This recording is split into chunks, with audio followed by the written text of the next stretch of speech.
entre três projetos. O projeto do capital, que era o neoliberalismo, que apareceu com a proposta da ALCA. O segundo projeto era do neodesenvolvimentismo, que se propunha a reindustrializar com distribuição de renda, porém sem enfrentar o imperialismo. Que foi a experiência do Lula 1 e 2 e dos Kirchner, para dar exemplos. E o terceiro projeto era o projeto da ALCA, que emergiu com as ideias do Chávez e com a proposta clara de uma integração econômica e popular dos países da América Latina para fazer frente ao imperialismo. Então a ALCA era também um projeto anti-imperialista. E assim passamos 15 anos nessa disputa. A cada eleição nos nossos países, cada projeto desses apresentava um candidato. Porém, de 2008 para cá, viu, dona Isabel, essa juventude não aprende mais. De 2008 para cá, emergiu no mundo uma grave crise do sistema capitalista. Essa crise é decorrência, na avaliação que apareceu ontem, que agora o modo de produção capitalista é dominado pelo capital financeiro e pelas empresas globalizadas, que dominam o mercado mundial. E então, quando todo mundo achava do lado de lá que era o fim do mundo, e o capitalismo era o fim da história, emerge uma crise gravíssima que estamos vivendo até o dia de hoje. Não é uma crise cíclica, é uma crise do sistema. E a sua contradição principal é que o sistema acumula capital, produz cada vez mais bilionários, porém, contraditoriamente, já não consegue mais organizar a produção de bens necessários para a população. E então se estabelece uma situação de desigualdade cada vez maior em todo o mundo ocidental e sobretudo no sul global. Como consequência disso, da crise, os capitalistas foram com mais ganância contra os bens da natureza, porque eles aprenderam que privatizar os minérios, o petróleo, a terra, as árvores, a biodiversidade é uma fonte de acumulação frente à crise, aonde eles podem ter uma renda extraordinária muito maior do que eles conseguem na fábrica, no comércio ou até nas taxas de juros. E a outra ofensiva deles foi as guerras. Então os conflitos armados que vêm desde a crise e destruíram a Líbia, e destruíram a Síria, e destruíram o Sudão, destruíram o Iraque, o Afeganistão, e proporcionaram depois a guerra da Ucrânia e agora o genocídio palestino, a única lógica é porque eles precisam destruir armas, munição e destruir povos como força de trabalho. Então, essa crise geral só se agravou ainda mais com essa ofensiva, produzindo então a crise ambiental como nós nunca tínhamos visto antes, que coloca em risco não o planeta, coloca em risco, como advertiu Fidel Castro aqui no Rio de Janeiro em 92, coloca em risco a vida dos seres humanos, que já estamos pagando, não só pelas guerras, mas, se vocês não viram as estatísticas, segundo o cientista Carlos Nobre, na última década já morreram no planeta 750 mil pessoas, anote, de calor. Nunca tinha acontecido isso antes. Bem, essa crise capitalista afetou então diretamente a América Latina. Aqueles 3 projetos que disputavam a hegemonia entre eles também entraram em crise. Nenhum deles agora consegue avançar o ser hegemônico frente aos outros. Nem o neoliberalismo, apesar das suas ideias fascistas, nem o neodesenvolvimentismo, que num cenário de confronto não consegue mais desenvolver a indústria e distribuir renda, e nem a ALBA conseguiu se projetar como um projeto unificador. Claro, para sermos justos, por conta do bloqueio à Venezuela, que impediu a ampliação da produção do petróleo, que era o principal instrumento que nós tínhamos para financiar a integração da ALBA. Completa esse cenário de crise a crise da esquerda. A esquerda precisa fazer uma autocrítica em toda a América Latina, porque nos últimos anos a esquerda priorizou a disputa eleitoral e se esqueceu de organizar o povo, e se esqueceu de fazer luta de massas.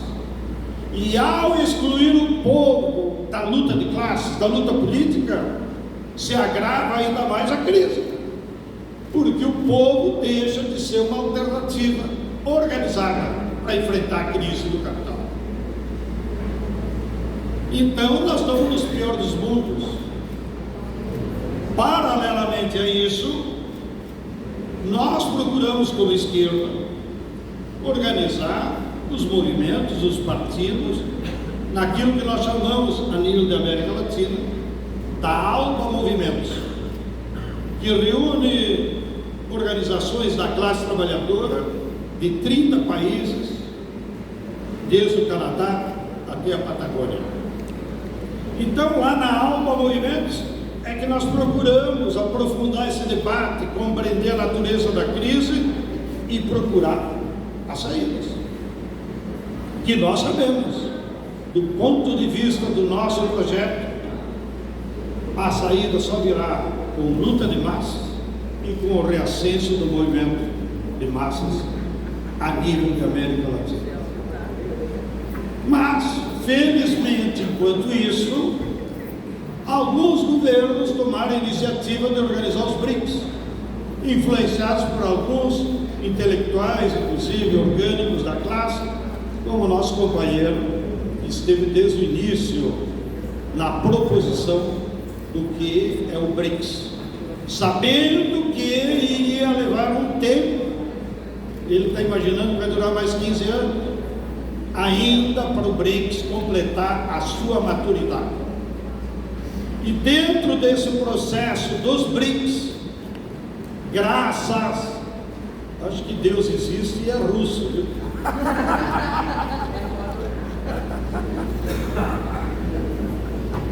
Acho que o Gorky dizia. Bem,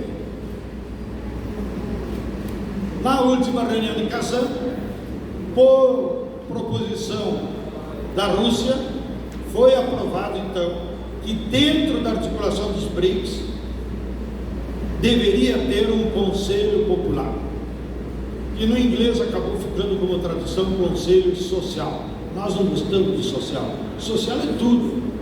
Nós queremos que esteja o povo dentro dos BRICS. Então, em português, vamos continuar chamando conselho popular. Em inglês, seja como for. E como conselho popular, e num marco de crise generalizada, será fundamental que esse conselho popular, da qual fizemos a primeira reunião, meia híbrida, porque alguns países não puderam chegar aqui no Rio, mas é histórica, e nós queremos, já para compartilhar com vocês, convocar uma reunião em outubro, em Salvador da Bahia, aonde virão em torno de 15 delegados por país, de todos os países que querem estar no BRICS. Não interessa se já foram aceitos ou não. Por isso convidaremos a Venezuela, a Colômbia. Bravo! Porque nós estamos construindo um conselho popular. O conselho do governo é outra esfera. No entanto, como conselho popular, que nós queremos que se amplie, para nós vai ser muito importante levantar as ideias e se articular com o processo que também acontece ao redor dos governos. Porque nós consideramos que há alguns temas que nessa articulação povo-governo pode gerar sinergias para nós enfrentar o imperialismo e resolver os problemas do povo. Além do documento amplo que nós construímos, eu quero apenas citar o tema da moeda, do dólar, da qual o Paulo tem sido até um chato, porque ele só fala nisso: desdolarizar, desdolarizar, desdolarizar. E nós também queremos desdolarizar, desdolarizar, porque o dólar, desde a Segunda Guerra, se revelou o principal instrumento de expoliação dos povos, porque eles emitem o papel e pagam as nossas mercadorias, compram as nossas fábricas, sem ter nenhum controle. Então, combater o dólar como moeda internacional é a principal tarefa anti-imperialista que nós temos hoje. O segundo tema é da cooperação tecnológica. Nós não vamos superar a pobreza, a desigualdade dos povos do sul global sem a tecnologia, porque é ela que te permite resolver os problemas de maneira mais rápida e mais barata. E nós não precisamos ficar inventando a roda.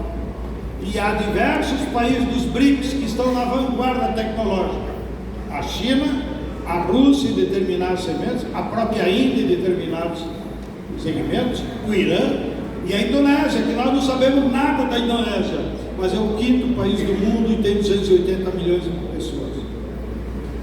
E a imprensa brasileira é preconceituosa porque eles são islâmicos. E então nós podemos provocar os governos para construir esses processos de cooperação tecnológica que os povos precisam. Terceiro tema fundamental é a industrialização do sul global. Sem industrializar as nossas economias, não há como produzir os bens necessários que o povo precisa. Vocês imaginam, e nenhum jornal da burguesia publica, que há no mundo 2 bilhões de pessoas que até hoje nunca calçaram sapato? Imaginaram isso? O nível de necessidades que o povo pobre do sul global tem, nunca calçaram sapato, repetindo a perversidade dos 400 anos de escravidão no Brasil, quando os negros também eram proibidos de usar sapato, e por isso receberam o apelido de pé rachado. E por último, como foi dito hoje de manhã, inclusive, nos interessa fundamentalmente, como força popular, construir mecanismos de integração popular, cultural e ideológica, que os governos, por suas características, não sabem fazer. Então, quem tem que usar música, quem tem que usar a cultura, a culinária, as artes, o jornalismo popular é nós. Não fiquemos esperando que os governos vão fazer isso. E a arte e a cultura são armas fundamentais para nós derrotar a ideologia do capital. E isso só nós podemos fazer. Não adianta esperar as reuniões do BRICS. Então, companheirada, essas são algumas reflexões que nós fizemos nesses 2 dias. Vamos continuar com um mecanismo permanente e lá na conferência de Salvador em outubro, vamos ainda aprofundar em 3 dias em reuniões de trabalho para nós produzir um plano de trabalho concreto. Por enquanto, nós estamos fazendo luta ideológica, levantar ideias e apresentar para os governos, ainda que nós sabemos as limitações dos governos. Muito obrigado pela atenção.